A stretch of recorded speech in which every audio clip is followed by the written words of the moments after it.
교회에 있었던 여러 가지 문제들 가운데 하나가 오늘 13절부터 18절에 나와 있는 자는 자들에 관해서 염려하고 슬퍼하는 일들이 있었던 것 같습니다. 자는 자들이 누군가요? 바로 주님 안에서 먼저 죽은 사람들. 우리 13절에도 자는 자들에 관하여 너희가 알지 못함을 원하지 아니한다 이렇게 나와 있고, 14절에는 예수 안에서 자는 자들도 하나님이 그와 함께 데리고 오신다. 15절에서도 우리 살아남아있는 자도 자는 자보다 결코 앞서지 못하리라 이렇게 나와 있고, 16절에는 그리스도 안에서 죽은 자들이 먼저 일어난다. 이렇게 그리스도 안에서 죽은 사람이 결국 자는 자들이다라는 것을 알 수 있죠. 그런데 이제 주님이 강림이 가까우는데 먼저 이 자는 사람들, 주님 안에서 죽은 사람들은 어떻게 될 것인가? 그래서 염려하고 슬퍼하고 걱정하는 그런 무리들이 아마 이 데살로니가 교회에 있었던 것 같습니다. 그래서 오늘 이 13절부터 18절을 쓴 이유가 무엇이냐면은 이는 소망 없는 다른 이와 같이 슬퍼하지 않게 하려 함이라. 대신 18절에 나와 있는 것처럼 그러므로 이러한 말로 서로 위로하라. 그러니까 중간에 나와 있는 이러한 말이 이제 오늘 나올 텐데, 이러한 말, 그걸로 말미암아 자는 자들도 결코 슬퍼할 일이 아니다. 도리어 주님 안에서 자는 자들 도리어 지금 잘 되고 있는 것이고 잘하고 있는 것이고, 그래서 우리는 서로 위로해야 된다, 그런 이야기를 하고 있는 것입니다. 그리스도인의 삶의 태도는 우리가 무엇을 믿는가, 그거에 따라서 완전히 달라집니다. 우리가 믿는 것은 여러 가지가 있겠죠. 근데 저는 마지막 예수님이 땅에 오셔서 우리를 십자가에 죽으시고 부활하시고 승천하시고 그리고 성령을 보내주시고 그리고 다시 오신다. 이게 이제 우리 구속사의 중요한 사건들인데요.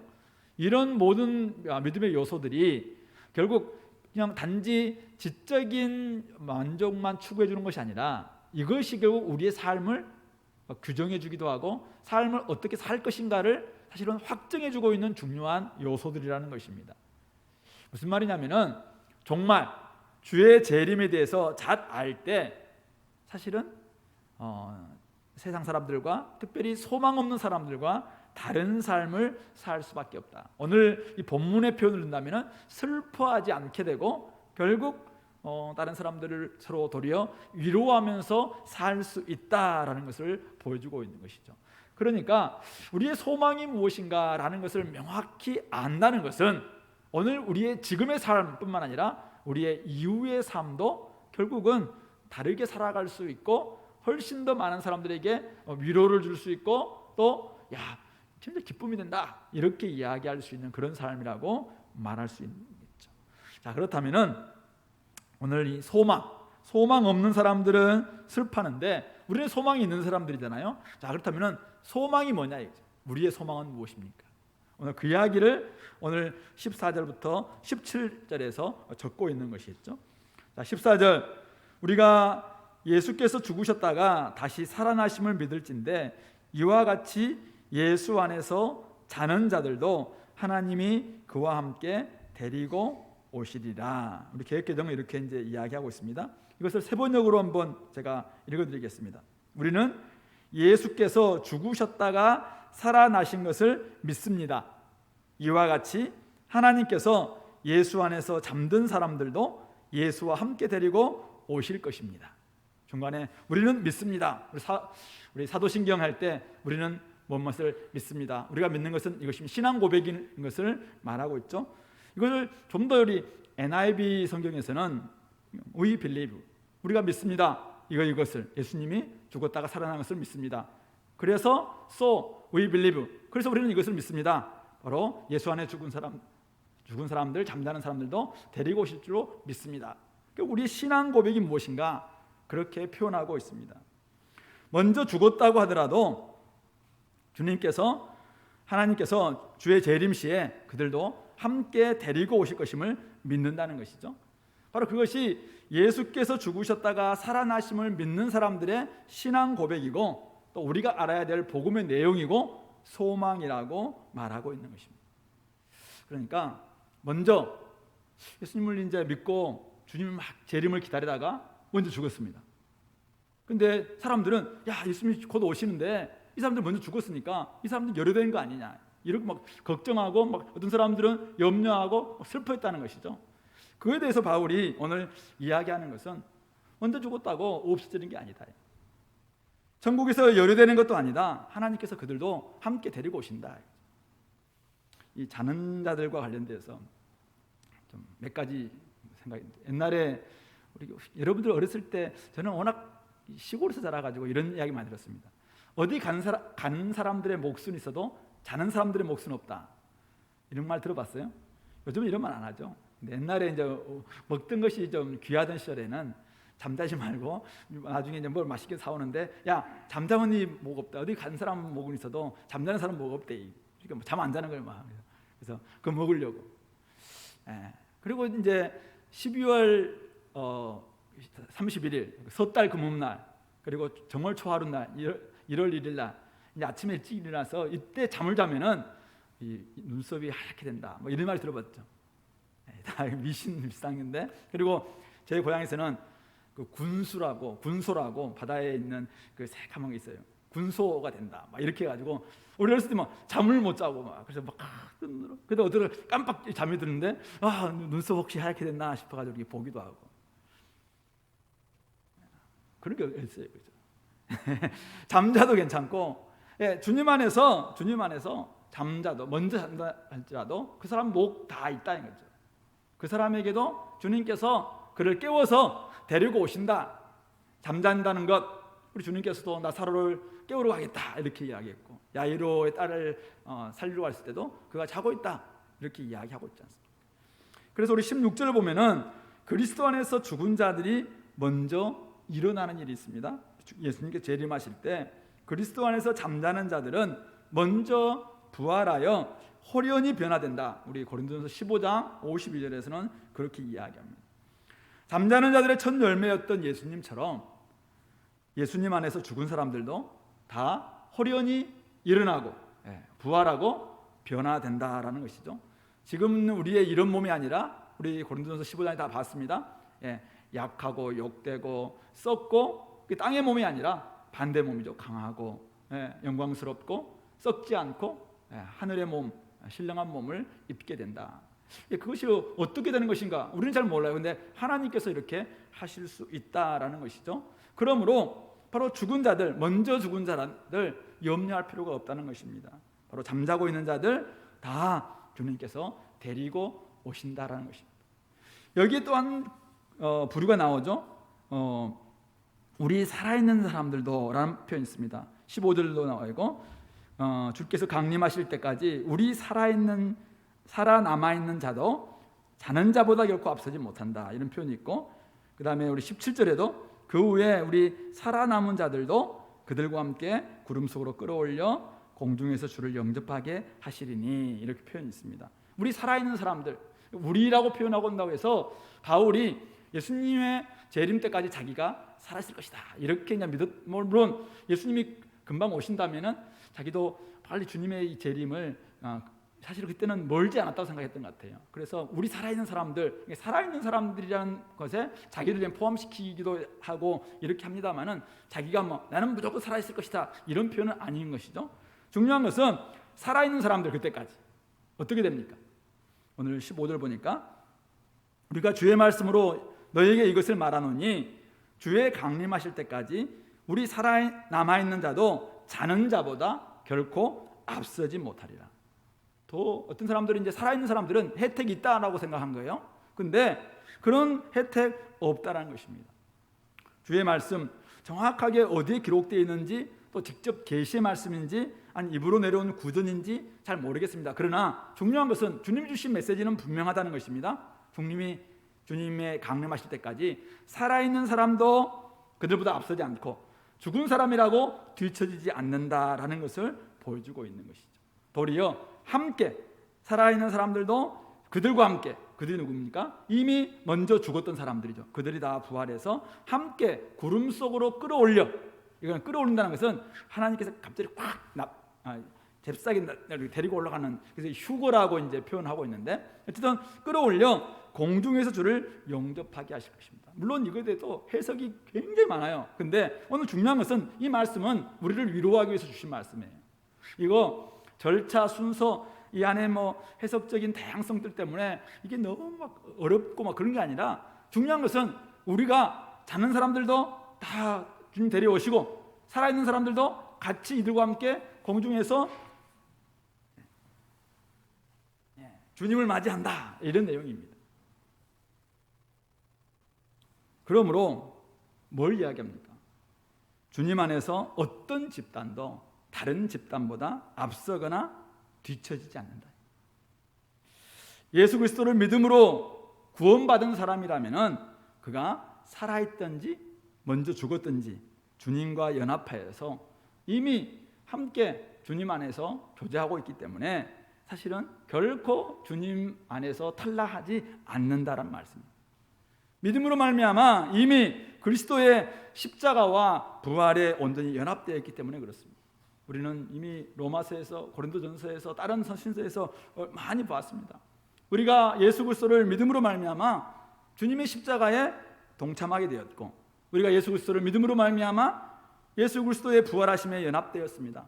그래서 그리스도와 연합되었기 때문에 죽음이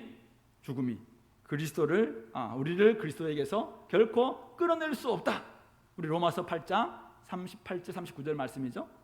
그리스도 사랑에서 끊을 수 있는 것은 아무것도 없다. 그것이 죽음이라 할지라도, 어떤 피조물이라 할지라도, 세계라 할지라도 어떤 것도 바로 우리를 그리스도에게서 끊어낼 수 없다라는 것입니다. 그러므로 하나님께서 이미 사실은 우리 누가복음에 나오는 주님 십자가 달릴 때 옆에 있던 강도는 오늘 네가 나와 함께 낙원에 있을 것이다 라고 이미 사실은 선포하지 않았습니까? 그러므로 하나님의 죽은 사람들은 잠잔다라는 표현도 있고 이미 낙원에 있다라는 표현도 있습니다. 그래서 이게 어떻게 가능할까? 그래서 어떤 분들이 이제 이게 결국 주님의 시간은 우리 죽고 난 다음에는 바로 주님의 시간으로 바뀌는데, 이것이 바로 우리의 시간과 공간을 초월하는 초월의 시간이라는 거예요. 그래서 우리 그거 보면서 이게 무슨 말인가 했더니 인터스텔라인가 뭐 그런 영화에 보면 이제 하죠. 별과 별 사이에 막 그 시간도 막 다르고 잘 모르겠어, 물리학 잘 모르는데 어쨌든 간에 그런 것처럼 우리가 잘 모르는, 인간도 잘 모르는 하나님의 시간이 있을 거예요. 그런 것들을 지금 이미 낙원에 있다라고 표현하기도 하고, 어떤 분들은 그걸 잠잔다라고 표현하기도 하고, 어쨌든 주님은 다 기억하신다는 거죠. 그러므로 죽은 사람들도 다시 살리시고 함께 하신다라는 것을 오늘 말하고 있는 것이죠. 이것이 사실이고 이것이 진리고 이것이 진실이라면은 우리는 다른 소망을 가질 수 있습니다. 여러분들 뭐 생일 때 받고 싶어서 위시리스트인가 뭐 딱 적기도 하고, 또 인생 한번 끝나기 전에 한번 해보고 싶다고 해서 버킷리스트 뭐 작성하고 이렇게 하잖아요. 이런 것들이 우리의 소망일 수 있어요. 우리가 바람일 수도 있습니다. 그런 거 한번 우리가 하고 싶다 할 수도 있습니다. 근데 우리의 진짜 소망이 뭐냐 이겠습니다. 소망 없는 다른 사람들은 죽음이 끝이라고 생각합니다. 그래서 이 땅에서 하고 싶은 거 많을 거예요. 그죠? 해야 될 것도 많고, 가고 싶은 것도 많고, 먹고 싶은 것도 많고. 그 사람들에게서는 굉장히 이거 중요한 얘기예요. 이 땅의 삶, 70년, 80년, 90년, 100년, 앞으로 이제 100세 시대에 이 땅에서 모든 것을 다 그들은 다 추구해야 돼요. 이게 그들의 소망이니까. 근데 우리가 오늘 바울 사도가 또 우리 다른 성경에서 다 보다시피 우리의 마지막 소망, 마지막 지점, 삶의 최종 표대, 그게 이 땅이냐 이거죠. 우리의 70년, 80년, 90년 이거냐 이거죠. 아니라는 것이죠. 사람들은 죽음이 끝이라고 이야기하지만 우리는 죽음이 끝이 아니다라고 믿는 사람들입니다. 그렇게 우리 이야기하면 네가 죽어봤냐, 가봤냐, 죽으면 끝 아니냐 뭐 이렇게 이야기하죠. 꼭 가봐야 아냐, 우리는 그렇게 하죠. 그렇죠? 저는 미국 안 가봤거든요. 미국 없나요? 안 가봤다고 미국을 우리가 못 믿나요? 사실은 우리가 보지 않고 가보지 않고도 믿는 게 얼마나 많은데, 근데 이미 가보고 보고 이미 갔다 왔던 분의 우리는 증언을 우리가 듣고 있잖아요. 보고 있잖아요. 알고 있잖아요. 믿고 있잖아요. 예수님께서 이미 이 부분들을 다 경험하신 거거든요. 그래서 그것을 역사에서 기록했고, 이것 가지고 수천 년 동안 얼마나 많은 사람들이 거기에 따라서 삶을 바꿔냈고 그렇게 살아내는데 그것이 어떻게 그냥 허무맹랑한 것인 것처럼 말할 수 있냐 이거죠. 그러므로 숨이 끊어졌어도 주님께서는 우리를 잃어버리지 않는다는 사실, 우리의 존재를 잊어버리지도 않습니다. 주님의 기억에 우리를 간직하십니다. 그것이 어떤 모습인지, 지금 낙원에 있는 것인지 아니면 중간기 동안 잠자고 있다가 나중에 주님이 재림하실 때 부활해서 그때부터 이제는 시작되는 건지 해석에 따라서 다양합니다. 그러나 중요한 것은 그것이 우리의 소망입니다. 천년이 하루 같고 하루가 천년 같은 주님 앞에서 이미 영혼의 시간이 시작되었을 것입니다. 그래서 이미 그들은 주님의 품 안에 있을 것이고 낙원에 있을 것이고 주님과 함께 교제하고 있을 것입니다. 그것이 우리가 믿는 진리인 것이죠. 그러므로 그리스도 안에서 죽은 사람들은 주님 앞에 결코 슬픈 일이 아니라는 것입니다. 이미 그들은 주님 앞에 기억되고 주님과 함께하고 주님의 평안한 주님의 안식 가운데 있다는 사실을 우리가 기억해야 될 것이고, 살아있다고 해서 우리가 지금 살아남아있다고 해서 그들보다 앞서간 것처럼, 그들보다 무슨 혜택을 받은 것처럼 소망을 그냥 여기에만 둔다든지 그런 모습은 우리가 소망이 정확히 무엇인가에 대한 부분들부터 다시 점검해야 된다고 생각합니다. 그러므로 저와 여러분들 오늘 주님 안에서 진짜 소망이 있음을 우리가 믿는다면 내가 주님 안에 거하고 있는가, 이것부터 점검해야 됩니다.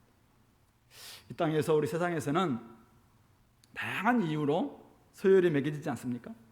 학생 시절부터 우리는 얼마나 많은 서열, 학교도 서열, 직장도 서열, 아파트도 서열, 요즘 먹는 것, 그냥 고기도 서열이잖아요. 등급이 있어가지고 막 이렇게 하잖아요.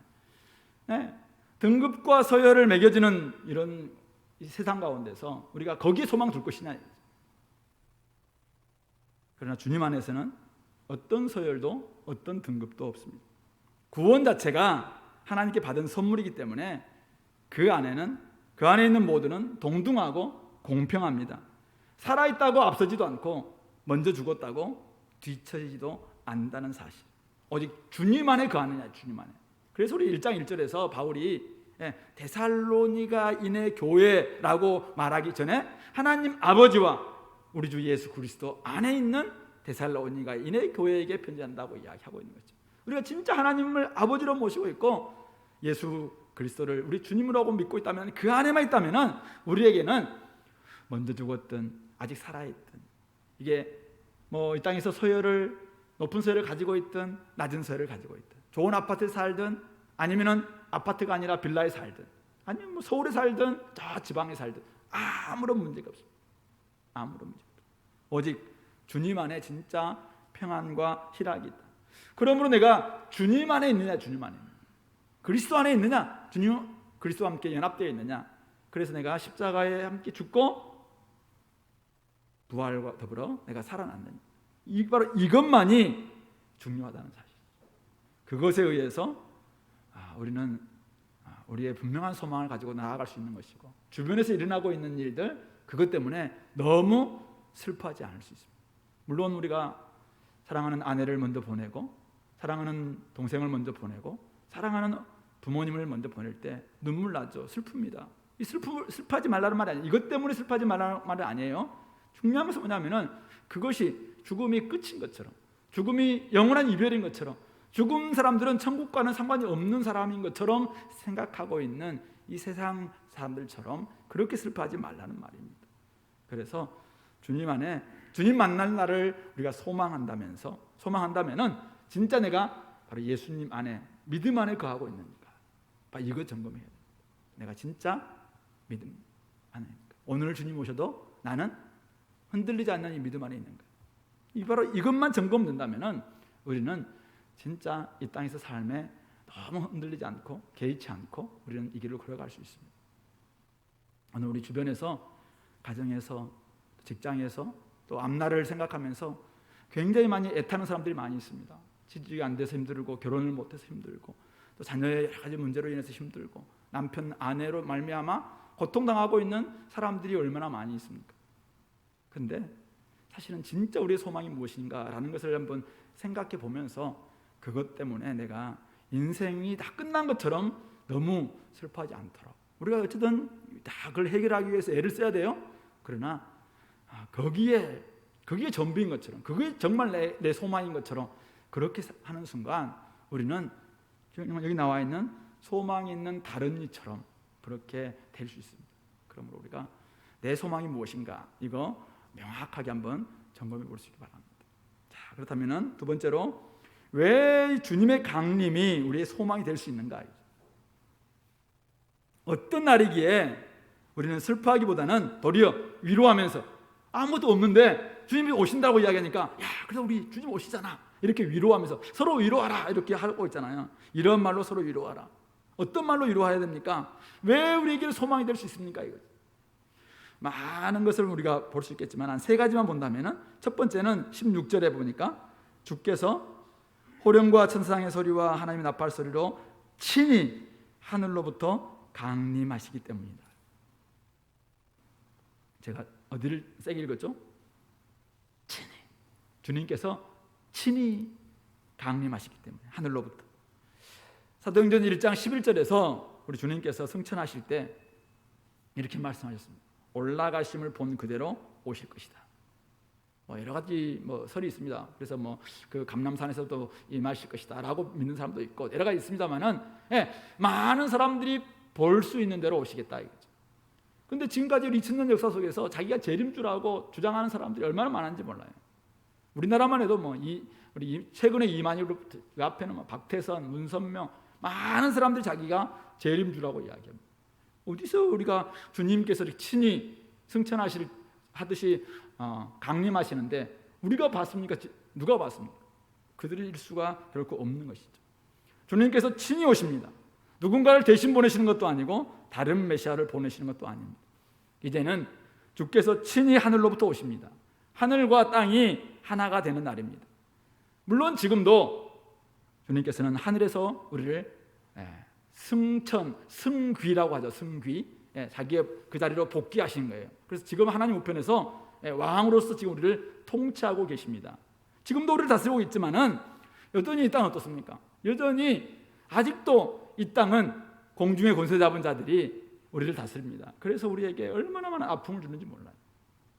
가정이 깨어지고 그냥 마음에 여러 가지 상처가 있고 또 내일을 알 수 없는 문제로 인해서 고통하고 힘들어하고 우울해하고 이런 문제들이 얼마나 많은지 모르겠습니다. 그래서 우리는 질문합니다. 하나님, 왜 하나님 제가 주님을 믿는데 이런 일이 벌어집니까? 고통하면서 다윗처럼 또는 다른 시인들처럼 욥처럼 막 간절히 기도하고 있잖아요.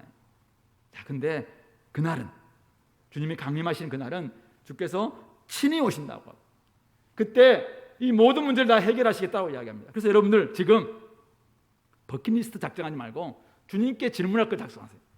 주님 친히 오신다고 했는데 내 그날 좀 묻고 싶다 이거죠.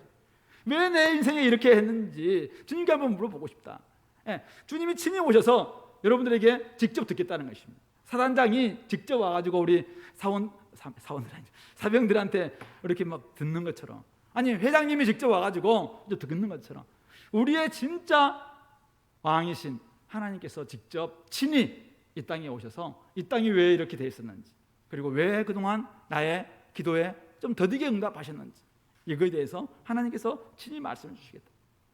이미 십자가에서 죽으시고 부활하심으로 말미암아 D-Day, 결정됐어요. 디시전 데이입니다. 이미 결정은 났어요. 하나님 나라가 이루어진다는 것을.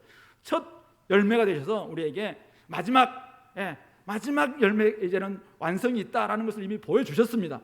자, 그런데 아직도 이 땅은 공중의 권세 잡은 자 사탄에 의해서 이 하수, 정말 괴뢰정부죠. 괴뢰정부. 그래서 우리를 힘들게 만든 이 땅의 현실들이 있습니다. 그러나 주님께서 친히 오셔서 이제는 직접 다스리시겠다는 것입니다. 그래서 우리는 마음껏 주님 앞에 이제는 아뢰을 수 있고 그분의 의와 공평 온전히 우리는 경험할 수 있는 그날이 바로 주님의 강림하시는 날이기 때문에 그날은 V데이입니다. 빅토리데이입니다. 진짜 승리의 날입니다. 그날 우리가 하나님 나라를 온전히 경험할 수 있습니다. 그래서 왕이신 그분께서 오시는 날, 친히 다스리시는 그날, 그래서 우리에게는 소망의 날이고 그날을 기다리는 것이죠.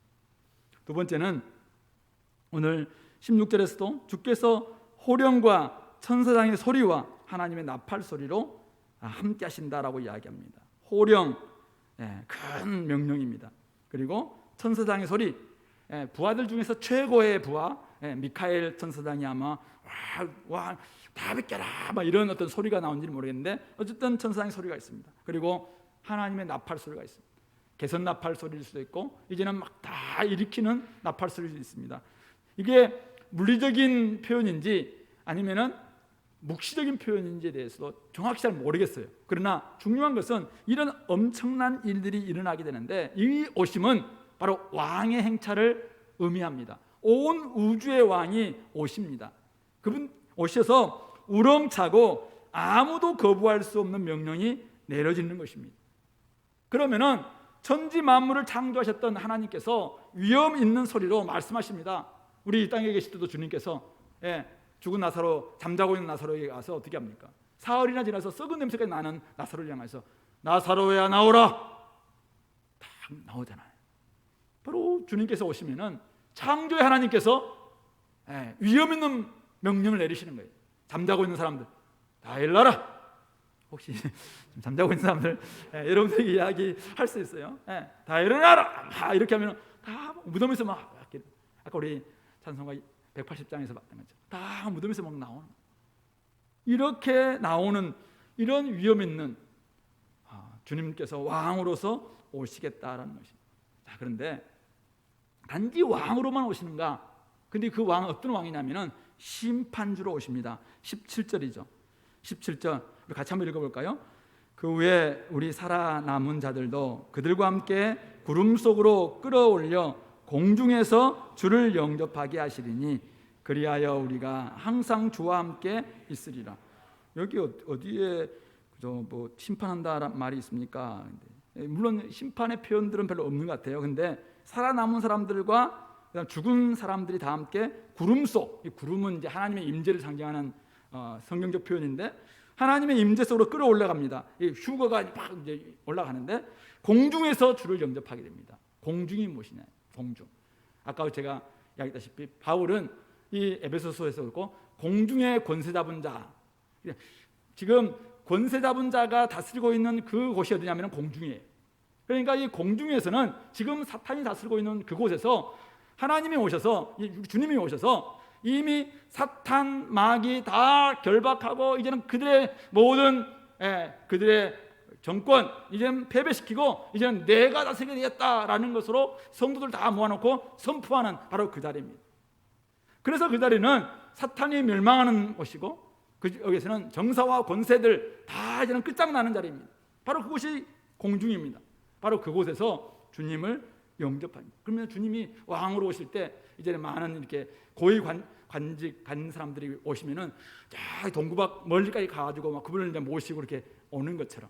그래서 우리 계시록에 보면은 새 하늘과 새 땅, 새 예루살렘이 하늘로부터 내려온다라고 이렇게 표현하고 있는데 그런 표현으로 이렇게 연결시킬 수 있을 것 같습니다. 어쨌든 중요한 것은 살아있는 사람들과 이미 죽었던 사람들이 다 함께 공중에서 주님을 영접하실 때 바로 거기에서 엄청난 주님께서 이제는 이들을 위로하고 또 선언하고 또 그렇지 않은 사람들에 대해서는 하나님이 심판하시는 일들이 있을 것이다 라는 것을 알 수 있습니다. 공중의 권세 잡은 자가 더 이상 설치지 못하도록 그들을 영원한 불못에 던지는 사건도 결국 예수님의 강림 이후에 일어나는 것입니다. 지금까지는 거짓 왕 행세를 했었지만은 그날 이후에는 더 이상 그들도 할 수가 없습니다. 영원한 불못, 그래서 사망도 이제는 사탄도 끝장나는 날이기 때문에 그렇습니다. 그러므로 우리가 그날까지 회개의 기회가 있습니다. 그날까지만 회개의 기회가 있습니다. 그날 주님이 오시는 그날은 왕으로 오시는데 이분은 우리 계시록 19장에서는 충신과 진실이라는 이름으로 오시겠다고 이야기했습니다. 하나님 앞에서 온전한 충신과 충성스러움과 진실함을 가지고 진리로서 이제는 다스리시는 분입니다. 그리고 공의로 싸우시는 주님이십니다. 그래서 불의와 잘못된 것에 대해서는 철저하게 짓밟습니다. 그래서 온 몸에 피가 붉은 것이 있습니다. 그것은 바로 보혈의 피가 아니라 이제는 그들을 심판하시는 피로 범벅이 될 정도로 이제는 잘못된 것에 대해서 심판하시겠다라고 말씀하고 있는 것이죠. 더 이상 거짓된 것, 죽음, 또 사탄의 질서 다 주님 앞에서는 견딜 수가 없습니다. 그러므로 주님 안에서 살아있는 사람, 주님 안에서 이미 죽은 사람, 그런 사람들만 거기에서 주님과 함께 주님을 영접하게 될 것이고 또 주님을 또 맞이할 수 있는 은혜가 주어지는 날이다. 그러므로 우리에게는 그날이 소망의 날인 것이죠. 우리 계시록에서 더 많은 자세한 표현이 있습니다만 오늘 이 데살로니전서에서는 이 표현이 그들을 위로하는 말입니다. 여러분들이 먼저 죽었습니까? 여러분들의 부모님이 먼저 죽었습니까? 여러분들 형제가 고난 때문에 먼저 죽었습니까? 염려하지 마십시오. 그분 바로 주님께서 오시는 그날 주님을 만나게 될 것이고 주님과 더불어서 이제는 영원한 왕노를 할 수 있는 주님의 다스림 안으로 들어가는 것입니다. 그러므로 염려하지 마십시오. 그는 위로받습니다. 그는 이제는 하나님의 신원을 경험할 것입니다. 이렇게 말하고 있는 것이죠. 그러므로 우리에게 진짜 이런 소망들을 가지고 살아가고 있는지 한번 봤으면 좋겠고, 세 번째가 우리 17장 뒷부분, 그리하여 우리가 항상 주와 함께 있게 될 날이기 때문에 그렇습니다. 여기서 항상 forever입니다. forever. 우리가 항상 영원토록 주와 함께 있게 될 날이기 때문에 그렇습니다. 이것이 신자들의 최종 목표이자 가장 중요한 소망의 이유인 것이죠. 성경에는 이런 표현들이 많이 있습니다. 우리 고린도후서 5장 8절에 바울이 이렇게 이야기합니다. 우리가 담대히 원하는 바는 차라리 내가 이 몸을 떠나서 주와 함께 있는 그것이라고 이야기합니다. 주와 함께 있는 것, 주와 영원히 함께하는 것, 이것이 내가 진짜 원하는 바다라고 이야기하고 있죠. 잘 알다시피 우리 빌립보서 1장 23절에서도 차라리 세상을 떠나서 그리스도와 함께 있는 것이 훨씬 더 좋은 일이라 그렇게 하고 싶으나 바로 공동체를 생각하면서 자기가 남겠다라고 표현하는 표현도 있죠. 우리의 소망, 성도들의 가장 중요한 삶의 목표, 그것은 바로 주님과 함께 영원히 거하는 것이죠. 주님과 영원히 함께 사는 것, 그것이 성도들의 소망입니다. 그래서 주님이 주시는 평안, 주님이 주시는 안식, 주님이 주시는 위로, 이것을 경험하는 것입니다. 주님께서 재림하시는 날, 그래서 그날을 우리 계시록에서는 어린 양의 혼인잔치다 이렇게 표현하고 있고, 우리 신약 예수님의 비유에서 곳곳에서 혼인잔치의 표현들을 많이 쓰고 있습니다. 계시록 19장이나 계시록 21장 1절부터 4절에서는 그때 주님께서 함께 하시는 그날, 주님께 함께 계시면 모든 눈물을 닦아주시고 우리의 죽음과 우리의 아픔과 우리의 모든 거짓됨들은 다 사라지고 이 땅에서 사탄이 주었던 모든 헛된 것들 다 끊어지는 그런 날이 온다라고 이야기하고 있는 것입니다. 그러므로 신랑이신 주님과 혼인하는 그날, 우리 다음 주에 결혼하는 우리 주미자매 아까 일부 때 왔었어요.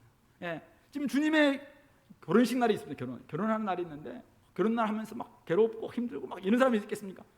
지금 결혼식을 앞에 두고 있다면 얼마나 기다리고 얼마나 기쁘고 얼마나 막 기도하고 간절히 막 소망하지 않겠습니까? 바로 그런 날입니다. 물론 안에 우리 14절부터 17절까지도 다양한 해석도 있고 이게 지금 절차가 어떻게 되는지, 이 휴거가 어떻게 되냐며 공중에서 또 어떤 일이 벌어지며 7년 대환란이 있고 여러 가지 이야기가 있습니다. 그런데 중요한 것은 뭐냐면은 순서 절차 잘 알지 못해도 괜찮습니다. 제가 어저께 결혼식을 했는데 어떤 결혼식 가면은 제가 서약 신랑 신부한테 다 합니다. 묻습니다. 근데 어제 결혼식은 신랑 신부가 자기 서약, 저는 이렇게 합니다 서약했습니다. 어떤 결혼식 가면은 신랑이 이쪽에 서고 어떤 결혼식 가면은 신부가 이쪽에 서기도 합니다. 물론 받고 싶을 때가 있어요. 근데 괜찮아요. 여기서든 어떻습니까? 중요한 것은 이거죠.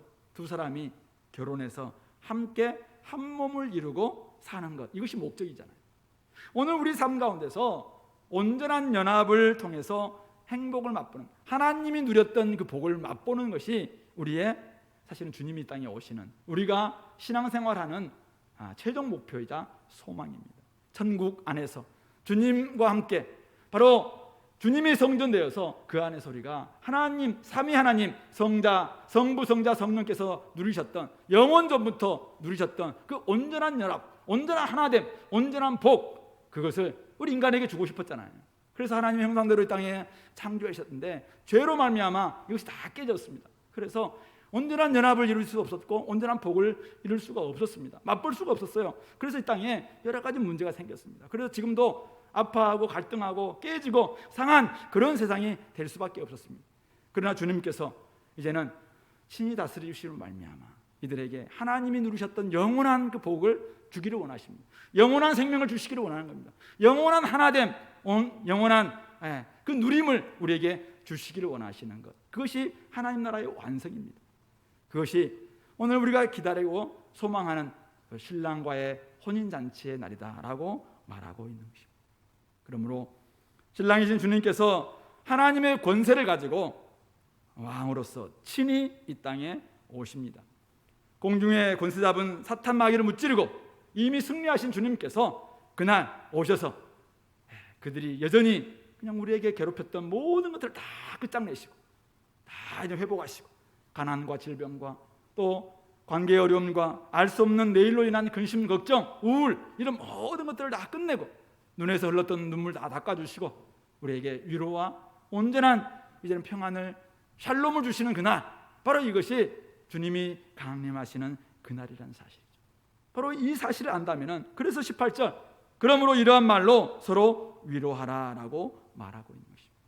주님이 다시 오시는 날이 이 사망과 죄에 속했던 모든 것이 끝장나는 날이고 신랑 되신 주님께서 오셔서 우리에게 온전한 기쁨과 평안을 주시는 혼인잔치이기 때문에 가장 기쁜 날, 가장 기다리는 날, 주님과 함께 영원히 사는 날.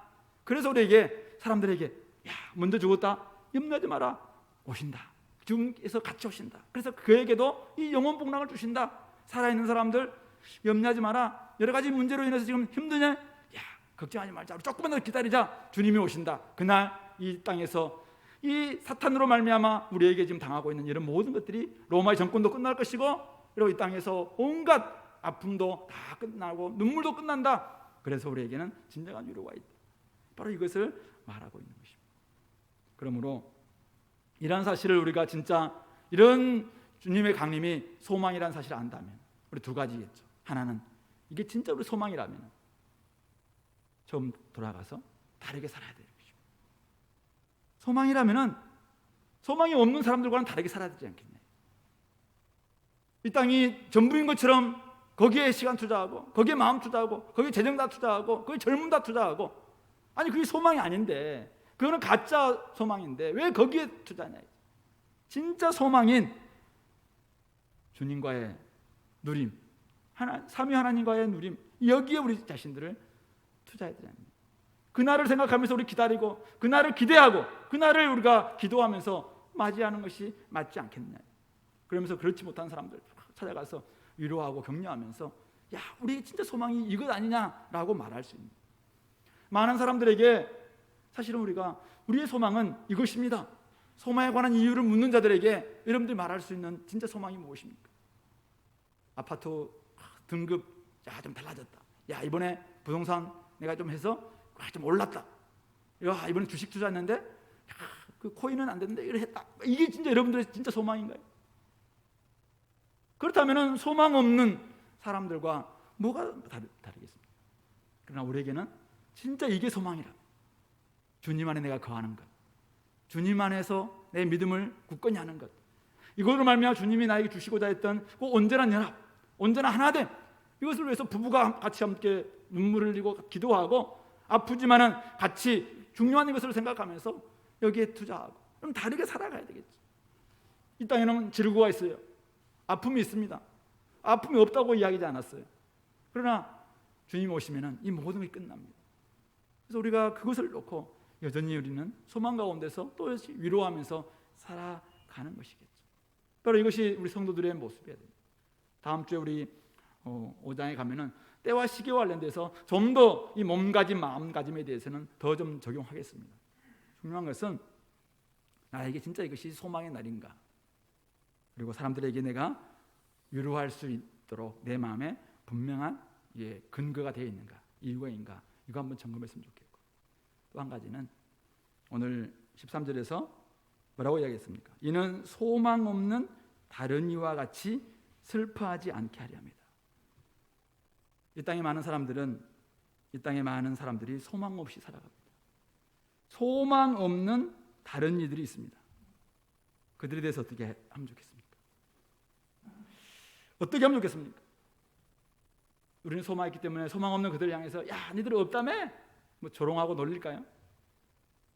아침에 이 말씀을 좀 더 묵상하면서 제가 옛날에 어떨 때 마음이 좀 힘들었는가 이렇게 좀 생각해 봤어요. 초등학교 때는 이런 것 때문에 힘들었어요. 소풍을 갔는데 친구들은 다 이렇게 보물찾기 하는데 잘 찾는데 저는 소풍 가가지고 보물찾기를 해본 적이 거의 없었던 것 같아요.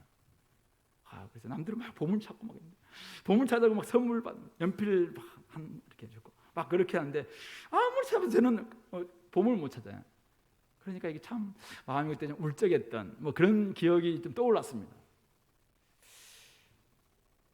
고등학교 다닐 때 제가 우리 학교가 이제 축구 잘하는 학교였거든요. 축구를 보러 갔는데 그때 뭔지 정확히는 모르겠는데 들어갔는데 경품 추첨권을 줬어요. 경품분에게. 근데 그 추첨권을 제가 옆에 있는 친구한테 줬거든요. 나중에 아시겠죠? 네. 그 친구가 걸린 거예요. 제가 그래서 내 건데 막 이런 마음도 들기도 하고. 근데 지도 뭐 네가 줬으니까 좀 하지 않으니까 뭐 막 기뻐하고 이렇게 끝났어요. 좀 내 건데 막 이런 마음도 들면서 그때 조금 내가 울적했다 이런 생각이 아침에 떠올랐습니다. 대학교 시절 때 대학 시절 좀 대체적으로 우울했는데 어떨 때 가장 좀 힘들다는 생각하니까 저희 학교가 되게 재미없는 학교예요. 근데 축제를 5월달에 축제가 있었는데 축제 들어가려면은 꼭 파트너가 있어야 된대요. 요즘 같았으면 아예 안 갔을 텐데 그때는 이제 학교 들어가자마자 그렇게 하니까 그래도 파트너가 있어야 되는데 결국 파트너를 못 구해서 축제를 못 갔거든요. 참 그랬던 기억이 있어요. 그리고 그 다음에는 과 축제인가 그때 이제 사촌 여동생을 데리고 갔던 그러니까 들여보내주더라고. 되게 재미없었어요. 네. 어쨌든 그럴 때 남들은 다 파트너가 있고 그런데 나는 왜 없지? 이런 것들 조금 우울했던 그런 경험이 있었습니다. 군대 남들은 다 군대 저도 군대를 잠갔는데 제 친구 하나는 몸무게가 그때 51kg인가 52kg인가 이 정도 가지고 한 49인가 되면은 군대 면제예요. 그래서 자기는 조금 더 굶고 해가지고 이제 군대 가서 면제될 거라고 딱 갔는데 훈련소 가자마자 밥을 먹으니까 살쪄가지고 바로 군대에서 3년 동안 잘했다가 나온 친구가 있는데 군대 안 가는 거 이게 어쩌면 사람들한테 굉장히 정말 기쁨이 될 수 있겠죠. 우리 원수 형제 오셨나요? 이분은 몸무게 딱 체중계 올라가자마자 면제했다고 하던데 맞나요? 네, 그것 때문이 아니라 평발 때문에 면제됐다 했나? 어쨌든 누가 그런 이야기 들은 것 같아요. 몸무게 때문에 면제된 줄 알았더만 아주 보니까 평발 때문에 면제됐다. 이런 소문도 있긴 하던데. 네, 근데 이런 것들이 우리에게는 굉장히 우리의 인생을 막 좌우할 것처럼 생각되잖아요. 근데 많은 사람들이 이 땅에서 진짜 소망이 없으니까 이런 것들을 그냥 위시리스트나 버킷리스트나 소망 리스트로 다 작성하거든요. 근데 오늘 본문은 뭐라고 이야기하고 있습니까? 주님이 오심, 주님 안에 거함. 이게 진짜 우리의 소망이라. 여기에 있다면은 군대를 갔든 군대를 안 갔든 파트너가 있든 파트너가 없든 보물찾기를 했든 보물찾기를 하지 못했든 경품이 딴 사람한테는 아파트 경품도 혹시 떨어졌든 상관없어요. 바로 주님 안에 우리의 소망이다. 근데 오늘 많은 분들이 이 소망이 없는 거잖아요. 바울은 자기의 고국, 자기 이스라엘 혈육을 생각하니까 견딜 수가 없어서 하나님 저들을 내 이름 어디더라도 내가 저들을 받을지라도 저들이 정말 주님 앞에 회복했으면 좋겠습니다. 저들이 구원받았으면 좋겠습니다. 이런 소망을 가졌죠. 오늘 우리에게 여러분들 가족들 요즘 기도 제목 보면은 아버지 어머니 자꾸 아프시다 하는 이야기 많이 하는데 그분들이 이제는 역사의 종말 우주의 종말은 멀었다 할지라도 개인의 종말이 얼마 남지 않았잖아. 그러니까 그들에게 결국은 이 소망의 근거이신 주님을 전해줘야 되고 주님 안에 들어와야 되는데 우리의 가족들, 우리의 친척들, 친구들, 우리 이웃들 한 명 한 명 어떻게 하겠습니까? 이 소망이 없는 그들을 향해서 우리가 그냥 그들 앞에 우리 거 막 자랑하고 조롱하고 막 이렇게 할 수는 없잖아요. 그래서 우리는 어떻게 해야 됩니까? 전해야 되는 것입니다. 잘 전해야 됩니다. 이게 우리 진짜 소망이다. 그런데 그들이 이것을 우리가 소망이라는 것을 알기 위해서는 우리가 이걸 소망인 것으로 생각하고 살아내는 것이 같이 있어야 돼요. 그럴 때 야, 너는 도대체 없는데 왜 기쁘냐 이죠. 너는 그것도 없으면서 왜 그렇게 그렇게 살아가냐? 소망에 관한 이유죠. 그게 기뻐하는 이유, 그것을 같이 가지고 그들에게 전하는 것입니다. 그래서 우리가 노방에서 전하고 친구 관계에서 전하고 복음을 전하고, 이것이 오늘 우리가 소망 없는 다른 이들, 그들을 향해서 우리가 해야 될 역할, 사명이 아닌가 이것입니다. 한번 죽는 것은 사람에게 정해진 것이고 그 뒤에는 심판이 있습니다. 거스를 수 없는 진리입니다. 그렇다면 그 일을 방치하는 것이야말로 가장 슬픈 일이고 가장 아픈 일이죠. 먼저 죽은 사람, 그들 때문에 우리 슬퍼하는 것이 슬픈 일이 아니라 지금 살아있기도 하고, 아니 주님을 알지 못하는 가운데서 여전히 이 소망을 근거를 없는데도 불구하고 이 땅에 그냥 경품 하나 얻었다고, 보물 하나 찾았다고, 그냥 군대 한 번 안 갔다고, 그것이 자기의 삶의 전부인 것처럼 생각하고 있는 많은 사람들, 그들에게 진짜 소망이 무엇인가라는 것을 보여주는 것이야말로 우리가 해야 될 일이 아닌가. 진짜 이 가슴 아프게 여러분들이 진짜 나중에 아파할 일이 무엇일까. 지금도 때로는 우리 생각하면은 친구들 생각하고 가족들 생각할 때마다 가슴이 쫙 아파오는 게 있습니다. 옛날에 함께 신앙생활을 했던 친구들인데 지금은 신앙에서 멀어져 있는 그들을 생각할 때마다 참 많이 아프고 그렇습니다. 우리 부모님들, 친구들, 이웃들, 그들을 위해서 우리가 기도해야 됩니다. 그들에게 전도해야 됩니다. 그래서 나가서 복음을 전하고 그들이 어쨌든 이 소망을 발견할 수 있도록, 그래서 그날이 그들에게 위로의 날이 되고 소망의 날이 될 수 있도록 우리가 그 역할들을 감당하는 우리 공동체 되기를 소망합니다. 같이 기도합시다. 오늘 말씀을 좀 생각하면서 두 가지 놓고 기도합시다. 하나님, 저에게 이게 진짜 소망인가 다시 한번 점검하게 도와주시고, 그래서 내가 예수님 안에 진짜 있다면은 마지막 이 소망의 날도 기다릴 수 있도록 도와주시고, 이것에 내 마음을 온전히 정말 집중해서 다른 것에 마음을 뺏기지 않도록 나를 온전히 사용해달라고 기도했으면 좋겠고, 또 하나는 아직도 소망이 없는 나의 가족들, 나의 친척들, 친구들, 이웃들 생각하면서 하나님, 그들에게 어떻게 하든지 이 소망을 전할 수 있도록, 내가 소망의 이유가 될 수 있도록, 하나님 살아낼 수 있도록, 그들에게 온전히 전할 수 있도록 인도해달라고 같이 한번 기도하겠습니다.